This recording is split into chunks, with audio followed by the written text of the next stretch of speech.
Hi guys. Oh, a lot of you. It is still dark outside, so just like yesterday morning's intro, I'm sure you guys cannot see me because that's how light works. When it's non-existent, you can't see shit. Alright, so in yesterday's video, I said I was going to be doing the however many things I can come up with on why I love this truck.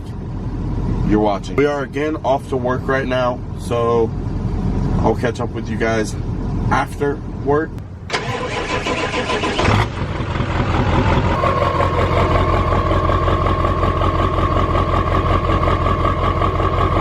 Just got off work. My radio is still broke. That wasn't included in yesterday's video, so apparently my truck just didn't like the fact that I made a video about me hating it. We are off-road right now. I'm taking us to a kind of remote off-road location. That's the point of me saying that I was off-road, so I don't know why I repeated that. My bad, but sorry if the camera is a little shaky. That's kind of what happens whenever you go off-road. Shit gets bumpy. I'm holding the camera, and you know, that's the way it goes. If you hear the squeaking, it's the, you know, the center console that I talked about yesterday. Real quick, I wanted to go over what this video is going to be about. This video is specifically going to be about the 5 or however many I come up with on reasons on why I love this truck. Yesterday I uploaded the reasons why I hated the truck. If you haven't seen that video, go check it out. I'm getting a lot of positive feedback from it, so thank you guys. But we are headed to the location that I've decided to film at, and I may or may not regret, but whatever. We are headed there regardless. So I will see you guys when we get there. Alright guys, real quick, I just wanted to show you guys this. So remember how I just said that my radio was broke? I have to leave the radio up so I can naturally show you guys this. I hate this song. Are you ready? Radio works. Radio turns off. Works. Turns off. That's the fucking window. That's it. That's all I wanted to show you. That will be fixed here soon. That's it.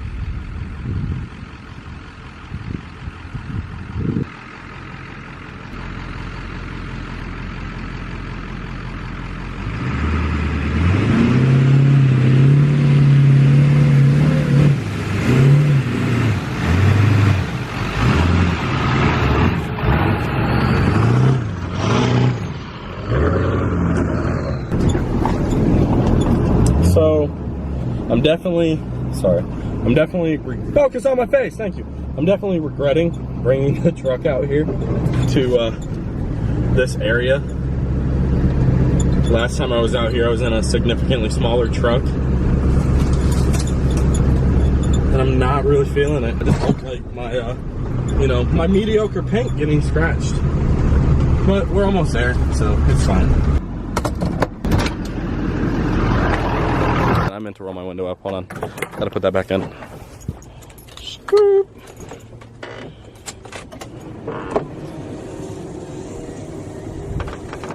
I need darker tint. You shouldn't be able to see my face when I roll up my window. It's unacceptable. So, we are out in the middle of the woods in order to film this video. It is extremely hot. But, we're gonna go over the things that I do like about this truck. So, totally was unaware that the zoom was in on like my chin hairs. It was so far in that time. But we're gonna go over the things that I like about this truck. First, I'm gonna go ahead and state that it is hot as hell out here in the middle of nowhere in the sun. So hot. But number one being that it is the legendary Ford F-350 Power Stroke. That is the 7.3 Power Stroke. If you guys have never heard of the 7.3 Power Stroke, which I'm sure you have, it is a fantastic motor. The truck, like I said probably 2 days ago, has 231,000 miles on it, still running strong. They count for this truck 231,000 miles as it just breaking in at about 200,000. Now, this motor being the 7.3, meaning 7.3 liter, the 7.3 diesel, is probably the most not sought after, but the most loved Ford Power Stroke.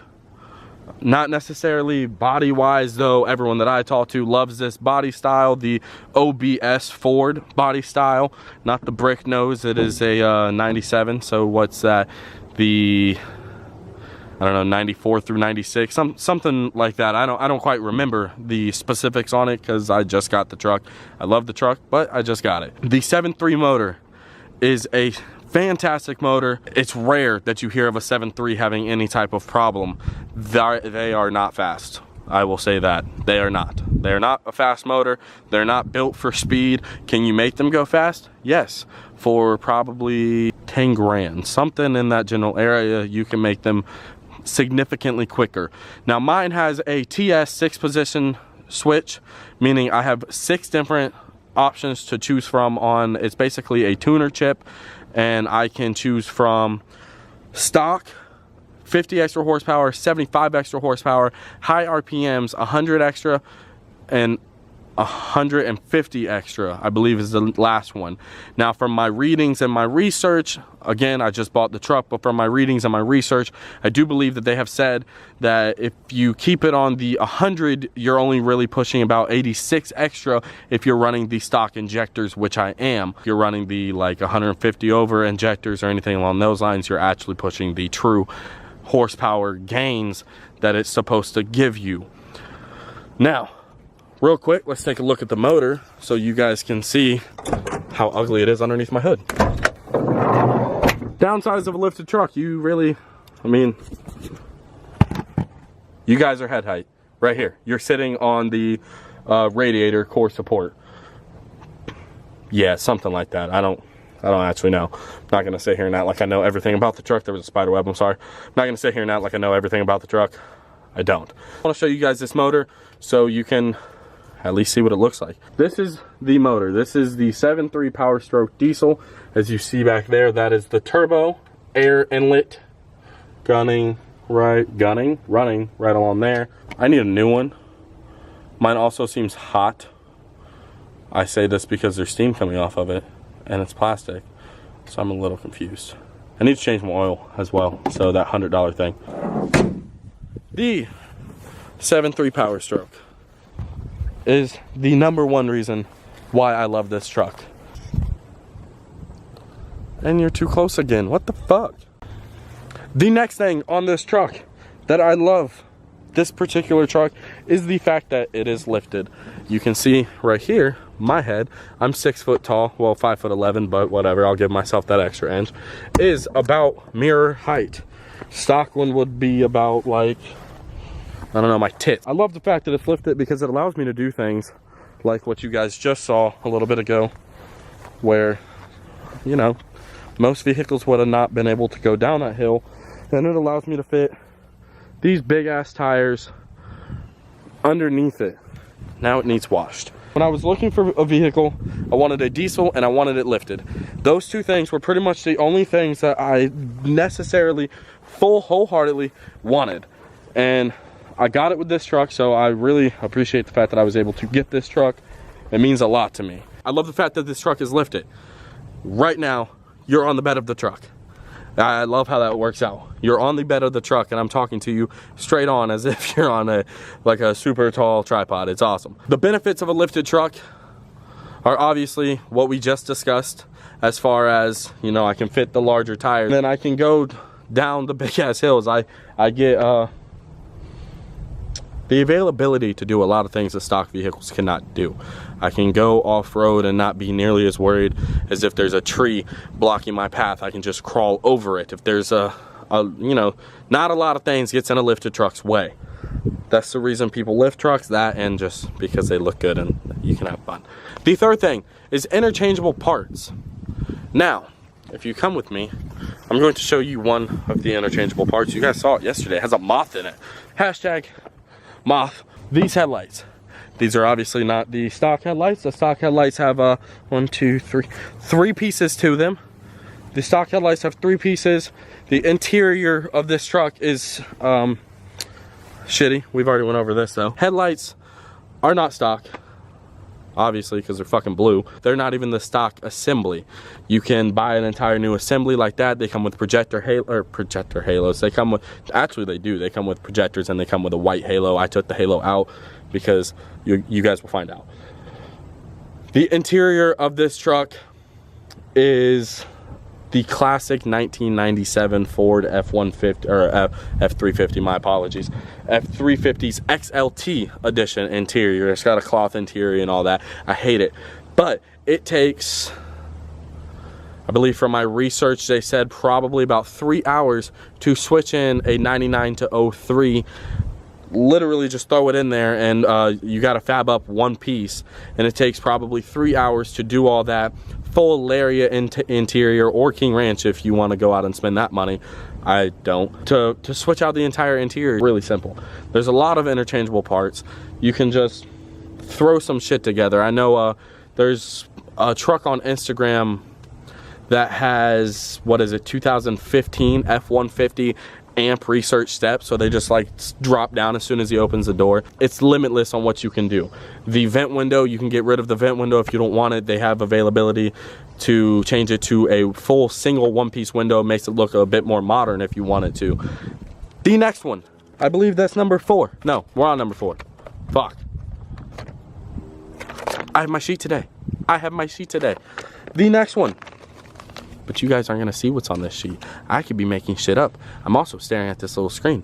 I'll stop that at one point, maybe. Who knows? Anyways, the next one we're gonna walk up to. Sorry for the shitty painting on it, by the way, but I did it in 2 hours, and I did it so it would look halfway decent for one weekend, and now it looks shitty. That right there, the giant blue hunk of shit underneath this truck. That is called a solid axle for those of you that do not know. They are a lot more durable than your classic. I have mud on my arm, look at that. I don't know how. I do know how, oh well.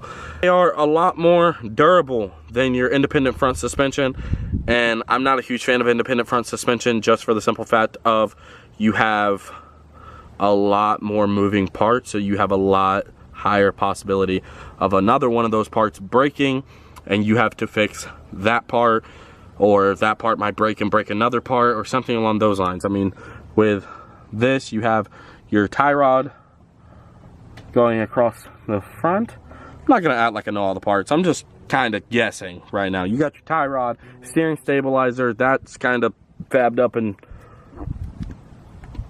the last owner did it. I didn't do it. And then you got your steering knuckle, or your steering knuckles, your fucking knuckles on this. Again, I'm not gonna act like I know shit.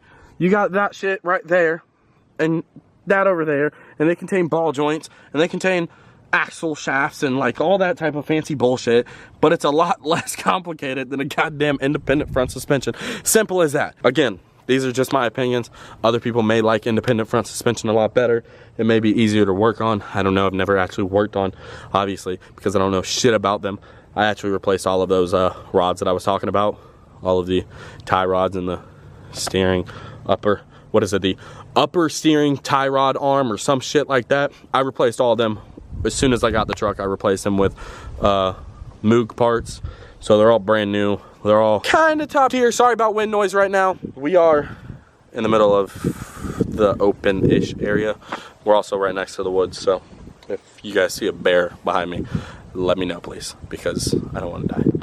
The last thing that I do love about this truck, actually, yeah, I do love this about this particular truck.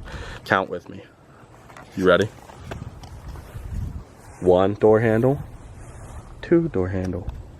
It's a fucking crew cab. I love that. I'm not gonna show you my back seat. It's fucking disgusting. But it's a crew cab. Again, bounce back to when I was searching for a vehicle. I lied, that wasn't my only two things that I necessarily definitely wanted. I wanted a diesel, a crew cab, 4x4, and lifted. Fuck, I couldn't remember that last one.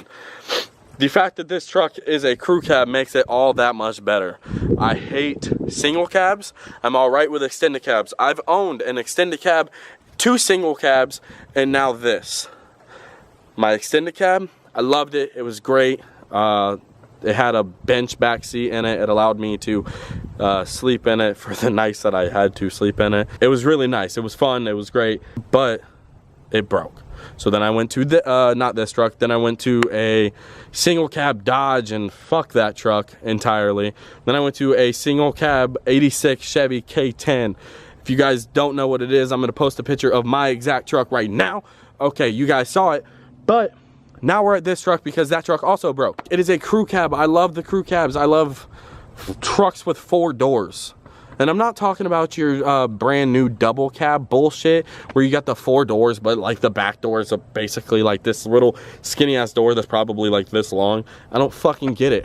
Whatever, that's another story. I love the fact that this truck is crew cab. What kind of makes it difficult though is the fact that it is a crew cab long bed. So let me try to just get the full truck in the picture. Let's see how far in the woods I have to walk to get the full truck in the picture.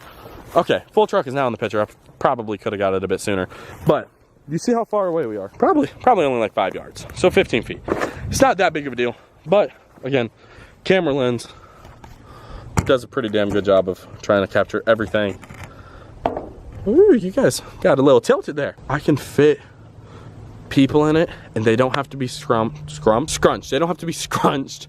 They don't have to, you know, sacrifice leg room or anything like that. I can literally recline my seat, back my seat up as I freely would like to, and the person behind me can be perfectly fine. There's a dragonfly trying to carry away a moth. Hold on. You guys need to see this. Is that a moth trying to carry away a moth? Or a moth trying to carry away? Hold on. It's a moth trying to carry away a butterfly? Oh, are they having sex? Dude, are you getting it in right now, dude?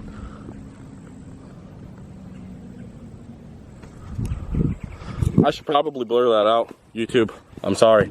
This isn't the Animal Planet. My apologies. I don't know what he's doing. I'm gonna let him to his business. He probably should have got a room, and I wouldn't have saw that. My apologies, Mr. Butterfly. Back to the crew cab. I mean, that's about it, in all honesty. I love the fact that it has 4 doors. I love the fact that I can have people in the truck without them being scrunched, not scrumped, and having to be like, oh, my legs don't fit, or some bullshit like that. I love that.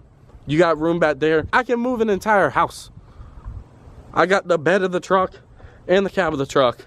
And if I wanted to, since the truck, I could pull a trailer. So I can move like an entire house in one trip with this shit. I mean, depending upon how big your house is, I guess. Besides that, you have a lot of room. You have a lot of room inside that truck. It is so hot out here. God damn it, Florida. What do you guys think I should do with this truck? Let me know. I got a few things that are going to be coming up in tomorrow's video that you don't actually get to find out exactly what I'm talking about until later on down the road, but it will be coming. Things will be happening to this truck. This channel, I'm going to try and make it not boring and try to consistently have things flowing to you guys and have the availability for new content for you guys on a daily basis, whether it be just my fucking life or whether it be something actually coming to the truck or something coming to something else. But that's for tomorrow's video. But that's it for this video, guys. If you haven't, god damn it. But that's it for this video, you guys. If you haven't already, like, comment, and subscribe, and y'all have a blessed, wonderful day. Later.